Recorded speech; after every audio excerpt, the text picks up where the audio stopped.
मैं police complaint भी की कि मैनू थ्रैट कर रहा है।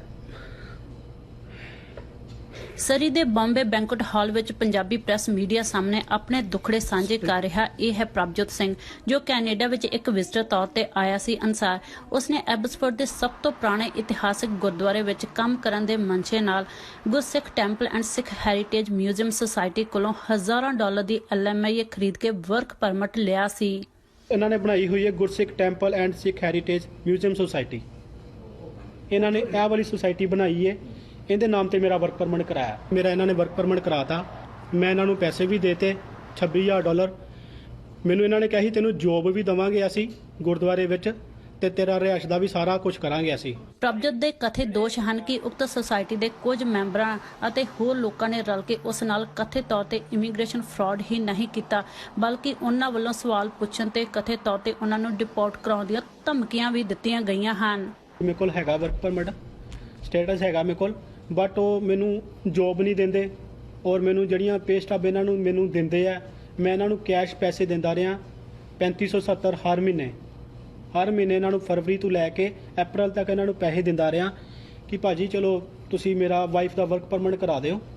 ਚਲੋ ਇਹਨਾਂ ਨਾਲ ਮੈਂ ਇਹਨਾਂ ਨੂੰ 3570 ਦਿੰਦਾ ਸੀ, ਇਹ $1000 ਕੱਟ ਕੇ ਤੇ ਬਾਕੀ ਪੈਸੇ ਮੈਨੂੰ ਰਿਟਰਨ ਕਰ ਦਿੰਦੇ ਸੀਗੇ। ਤੇ ਫਿਰ ਜਦੋਂ ਮਤਲਬ 2 ਪੇ ਸਟੱਬ ਇਹਨਾਂ ਨੇ ਮੈਨੂੰ ਦੇਤੀ, ਫਰਵਰੀ ਦੀ ਰੱਖ ਲਈ। ਮੈਂ ਕਿਹਾ ਭਾਜੀ ਮੈਨੂੰ ਫਰਵਰੀ ਦੀ ਪੇ ਸਟੱਬ ਦੇ ਦਿਓ, ਮੈਂ ਆਪਣੀ ਵਾਈਫ ਦਾ ਵਰਕ ਪਰਮਿਟ ਅਪਲਾਈ ਕਰ ਦਾਂਗਾ।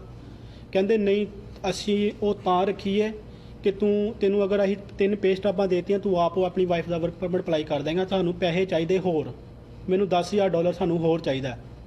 ਮੈਂ ਕਿਹਾ ਮੈਂ ਦੇ ਨਹੀਂ ਸਕਦਾ, ਇਹ ਤਾਂ ਬਿਲਕੁਲ ਨਹੀਂ ਦੇ ਸਕਦਾ। ਮੈਂ ਕਿਹਾ ਤੁਹਾਡੇ ਨਾਲ ਜਦੋਂ ਮੇਰੀ ਕਮਿਟਮੈਂਟ ਹੋਈ ਸੀਗੀ $42,000 ਦੇ ਵਿੱਚ $26,000 ਤੁਹਾਨੂੰ ਦੇ ਚੁੱਕਾ ਸੀਗਾ, $16,000 ਤੁਹਾਨੂੰ ਮੈਂ ਉਦੋਂ ਦੇਣਾ ਸੀਗਾ ਜਦੋਂ ਮੇਰੀ PR ਹੋਣੀ ਸੀਗੀ। ਨਹੀਂ ਅਸੀਂ ਕਹਿੰਦੇ ਇਹ ਕੰਮ ਨਹੀਂ ਕਰਨਾ, ਕਹਿੰਦੇ ਅਗਰ ਤੂੰ ਜਾਲਾ ਰੋਲਾ ਪਾਏਗਾ ਤੇ ਤੈਨੂੰ ਡਿਪੋਰਟ ਕਰਾਂਗੇ। ਇਹਨਾਂ ਨੇ ਮੈਨੂੰ ਫੋਨ ਕਰਕੇ ਗਾਲਾਂ ਵੀ ਕੱਢੀਆਂ। ਪ੍ਰਭਜੋਤ ਕੁਝ ਸਾਲ ਪਹਿਲਾਂ ਐਡਮਿੰਟਨ ਅਤੇ ਫਿਰ ਵੈਨਕੂਵਰ ਵਿੱਚ ਭਾਰਤ ਪੰਜਾਬ ਤੋਂ ਬਤੌਰ ਤਬਲਾਵਾਦਕ ਕੈਨੇਡਾ ਵਿੱਚ ਪਹਿਲੀ ਵਾਰ ਆਇਆ ਸੀ ਅਤੇ ਉਸ ਤੋਂ ਬਾਅਦ ਪਰਿਵਾਰ ਸਮੇਤ ਕੁਝ ਸਮੇਂ ਲਈ ਪਿਛਲੇ ਸਾਲ ਕੈਨੇਡਾ ਵਿਜ਼ਟਰ ਵੀਜ਼ੇ ਤੇ ਆਇਆ ਸੀ ਅਤੇ ਉਸ ਦੇ ਜਾਣਕਾਰ ਵੱਲੋਂ ਉਸ ਨੂੰ ਗੁਰਦੁਆਰੇ ਵਿੱਚ ਵਰਕ ਪਰਮਿਟ ਲੈਣ ਦੀ ਸਲਾਹ ਦਿੱਤੀ ਗਈ ਸੀ।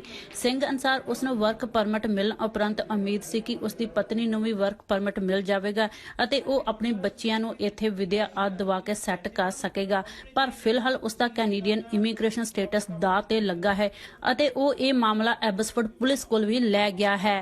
ਮੈਂ ਪੁਲਿਸ ਨੂੰ ਕੰਪਲੇਂਟ ਵੀ ਕਰਤੀ ਕਿ ਮੈਨੂੰ ਇਦਾਂ ਥ੍ਰੈਟ ਕਰਦੇ ਪਿਆ ਤੇ ਮੇਰਾ ਇਦਾਂ ਦਾ ਵਰਕ ਪਰਮਿਟ ਹੋਇਆ ਸੀ। ਉਹਨੂੰ ਮੈਂ ਸਾਰੀ ਸਟੋਰੀ ਦੱਸੀ ਤੇ ਪੁਲਿਸ ਵਾਲੇ ਦਾ ਮੈਨੂੰ ਫੋਨ ਵੀ ਆਇਆ, ਕਹਿੰਦਾ ਤੈਨੂੰ ਕੋਈ ਡਿਪੋਰਟ ਨਹੀਂ ਕਰ ਸਕਦਾ ਕਿਉਂਕਿ ਅਸੀਂ ਤੇਰੀ ਸਪੋਰਟ ਕਰਾਂਗੇ, ਤੂੰ ਬਾਹਰ ਆਇਆ।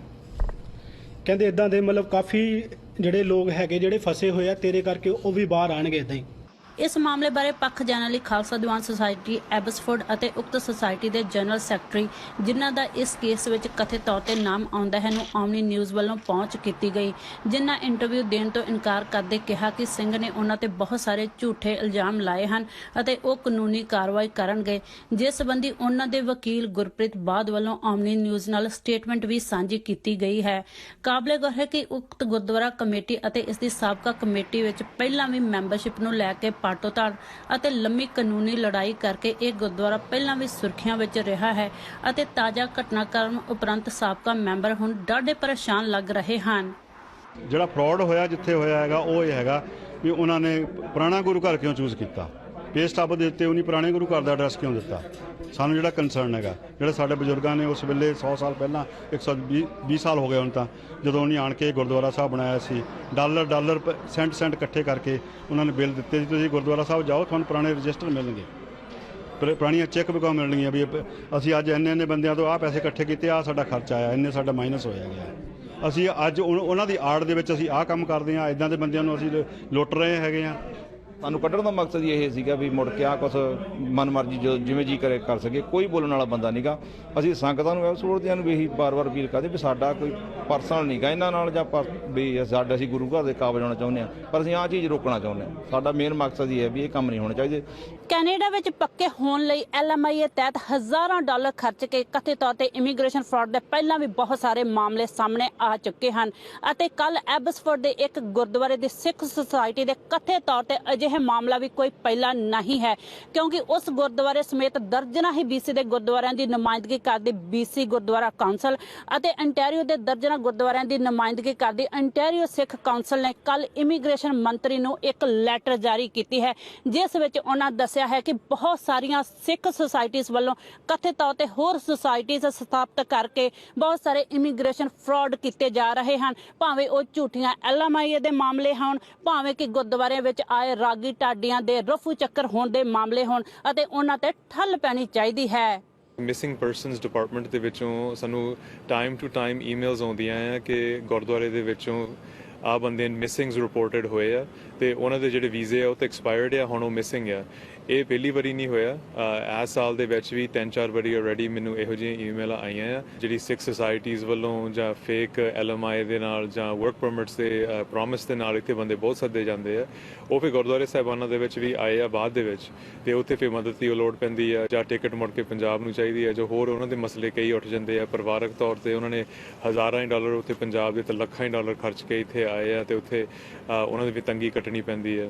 ਇਮੀਗ੍ਰੇਸ਼ਨ ਵਕੀਲ ਨਰਿੰਦਰ ਕੰਗ ਅਨੁਸਾਰ ਭਾਵੇਂ ਕਿ ਅਜਿਹੇ ਕੇਸ ਸਭ ਭਾਈਚਾਰਿਆਂ ਅਤੇ ਧਾਰਮਿਕ ਸੁਸਾਇਟੀ ਵਿੱਚ ਆਮ ਵਰਤਾਰਾ ਹੈ, ਪਰ ਇਸ ਨੂੰ ਠੱਲ ਪਾਉਣ ਲਈ ਕੁਝ ਠੋਸ ਕਦਮ ਚੁੱਕਣ ਦੀ ਲੋੜ ਹੈ। ਪਹਿਲੀ ਗੱਲ ਤਾਂ ਜਦੋਂ ਰਿਲੀਜੀਅਸ ਵਰਕਰਸ ਆਉਂਦੇ ਵੀ ਆ, ਮੇਰੇ ਅੰਦਾਜ਼ੇ 'ਚ ਬੋਨਾਫਾਈਡ ਹੀ ਹੈਗੇ ਆ, ਪਹਿਲਾਂ ਹੀ ਇਜਾਜ਼ਤ ਦੇ ਦੇਣ ਕਿ ਉਹਨਾਂ ਦੇ ਪਾਰਟਨਰ ਦੇ ਬੱਚਿਆਂ ਨੂੰ ਆਉਣ ਨੂੰ। ਪਰ ਜੇ ਨਹੀਂ ਦੇ ਰਹੇ ਪਾਲਿਸੀ ਦੇ ਮੁਤਾਬਿਕ, ਪਹਿਲੀ ਗੱਲ ਤਾਂ ਇਹ ਚੇਂਜ ਕਰਨ। ਜੇ ਨਹੀਂ ਦੇ ਰਹੇ ਫਿਰ ਕਮ ਸੇ ਕਮ ਉਹਨਾਂ ਨੂੰ ਹਮਦਰਦੀ ਦਿਖਾ ਲੈਣੀ ਚਾਹੀਦੀ ਆ। ਕਸੂਰਵਾਰ ਦਾ ਉਹ ਫੈਕਟਸ ਡਿਟਰਮਿਨ ਕਰਦੇ ਆ, ਪਰ ਜਦੋਂ ਅਸੀਂ ਸੋਚਦੇ ਹਾਂ ਪਬਲਿਕ ਦੇ ਵਿੱਚ ਕਿ ਕਿਸੇ ਦਾ ਇਮੀਗ੍ਰੇਸ਼ਨ ਫਰਾਡ ਹੈ, ਉਹ ਕੰਪੋਨੈਂਟ ਹੁੰਦਾ, ਇੱਕ ਹਿੱਸਾ ਹੁੰਦਾ, ਪਰ ਰੀਅਲੀ ਇਹ ਟੈਕਸ ਫਰਾਡ ਦਾ ਮਸਲਾ ਹੁੰਦਾ। ਟੈਕਸ ਫਰਾਡ ਦਾ ਮਸਲਾ ਹੁੰਦਾ ਕਿ ਸਰਕਾਰ ਜਾਂ ਕੋਈ EMPLOYER ਬੈਨੀਫਿਟ ਲੈ ਰਿਹਾ, ਜਾਲੀ ਕਹਿ ਕੇ ਕਿ ਕਿਸੇ ਨੂੰ ਅਸੀਂ ਕੰਮ ਦਿੱਤਾ ਸੀ ਤਾਂ ਉਹਨਾਂ ਦਾ ਵੀ ਬ੍ਰੇਕ ਮਿਲ ਜਾਂਦਾ EMPLOYMENT ਤੋਂ। ਸੋ ਇਹ ਰੈਵਨਿਊ ਕੈਨੇਡਾ ਜ਼ਿਆਦਾ ਮਸਲਾ ਐਕਚੁਅਲੀ ਜਦੋਂ ਸੋਚੋ, ਪਰ ਰੀਅਲ ਬਿਗਰ ਇਸ਼ੂ ਇਹ ਹੈ ਕਿ ਇਹ ਕਿੱਦਾਂ ਹਟਾਈਏ ਪ੍ਰੋਬਲਮ। ਐਂਡ ਪ੍ਰੋਬਲਮ ਕਿ ਈਵਨ ਸਪੈਸ਼ਲੀ ਸਰਕਾਰ ਜਿਹੜੀ ਸੀ ਲਿਬਰਲ ਤੋਂ ਪਹਿਲਾਂ ਕੰਸਰਵੇਟਿਵ, ਉਹਦੇ ਵਿੱਚ ਵੀ ਕਾਫੀ ਪ੍ਰੋਬਲਮ ਰਹੀ ਹੈ। ਮੈਂ ਚਾਹੁੰਦਾ ਕਿ ਇਹਨਾਂ ਨੂੰ ਸਖਤ ਕਾਰਵਾਈ ਕੀਤੀ ਜਾਵੇ ਇਹਨਾਂ ਤੇ, ਔਰ ਮੇਰਾ ਮੋਟਿਵ ਤਾਂ ਇਹ ਹੈ ਕਿ ਮੇਰਾ ਫਿਊਚਰ ਨਾ ਖਰਾਬ ਹੋਵੇ। ਮੈਂ ਚਾਹੁੰਦਾ ਕਿ ਚਲੋ ਮੇਰੇ ਬੱਚੇ ਵੀ ਚੰਗੀ ਐਜੂਕੇਸ਼ਨ ਲੈਣ ਇੱਥੇ, ਕਿਉਂਕਿ ਅਸੀਂ ਸਾਰੀ ਇੰਡੀਆ ਵਿੱਚ ਜਿਹੜਾ ਵੀ ਆਂਦਾ ਉਹਦੀ ਇੱਕੋ ਖੁਆਇਸ਼ ਹੁੰਦੀ ਕਿ ਅਸੀਂ ਬਾਹਰ ਜਾਈਏ। ਮੇਰਾ ਵੀ ਇਹੀ ਮੋਟਿਵ ਸੀਗਾ। ਉਧਰ ਇਸ ਬਾਰੇ ਆਮਨੀ ਨਿਊਜ਼ ਵੱਲੋਂ ਇਸ ਮਾਮਲੇ ਵਿੱਚ ਕਥਿਤ ਤੌਰ ਤੇ ਸ਼ਾਮਲ ਇਮੀਗ੍ਰੇਸ਼ਨ ਕੰਸਲਟੈਂਟ ਅਤੇ ਐਬਸਫੋਰਡ ਪੁਲਿਸ ਤੱਕ ਪਹੁੰਚ ਕੀਤੀ ਗਈ, ਪਰ ਖਬਰਾਂ ਦੇ ਅੰਤਮ ਸਮੇਂ ਤੱਕ ਉਹਨਾਂ ਵੱਲੋਂ ਕੋਈ ਜਵਾਬ ਨਹੀਂ ਆਇਆ। ਪਰ ਕੈਨੇਡੀਅਨ ਇਮੀਗ੍ਰੇਸ਼ਨ ਮੰਤਰੀ ਅਨੁਸਾਰ ਉਹ ਇਸ ਮਾਮਲੇ ਦੀ ਜਾਂਚ ਕਰ ਰਹੇ ਹਨ। ਪ੍ਰਭਜੋਤ ਕਾਲੋਂ, ਆਮਨੀ ਨਿਊਜ਼, ਸਰੀ।